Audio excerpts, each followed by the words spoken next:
So this is kind of an anomaly. So what happens when you have two common names in one, which can happen? So you would have to now distinguish which one would take precedent for the naming system. We're gonna keep these again in common names right now, which we learned in the first video. Understanding if I see a benzene with a ketone group, that's called acetophenone.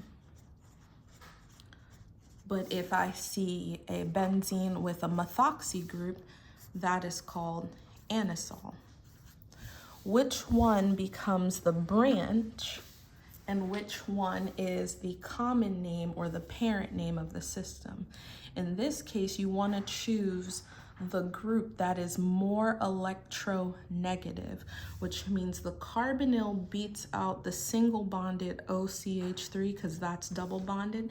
So I know that this part would be my common name, which would cause this group, the methoxy group, to be a branch, so we wouldn't name that as an anisole.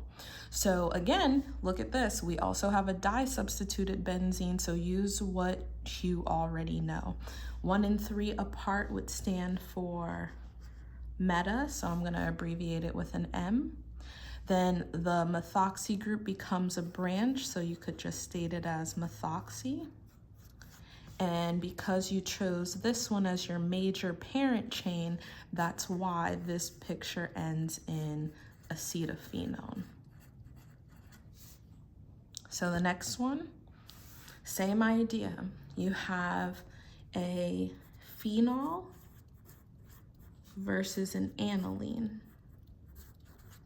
On the periodic table, guys, you should know that by now too. It goes carbon, nitrogen, oxygen, then the group 7 is all of your halogens starting with fluorine, chlorine, bromine, and then iodine.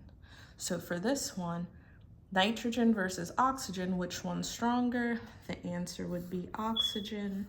So we're not naming this system as an aniline, but we're naming it as a phenol group. So that means the phenol or the hydroxy group automatically gets number 1. Now, what is a NH2 called as a branch? So this is 1 and 4 apart. We're gonna use our system again using orthometa para. It's 1, 4 away, so it's para. And then an NH2 would be called amino. And then we already know the common name, which would be phenol. The next one, we have toluene, which is methylbenzene, versus the carboxylic acid connected to the benzene, which is benzoic acid. Obviously, a methyl versus a carboxylic acid. The carboxylic acid wins, so I'm expecting all of this to be the common portion.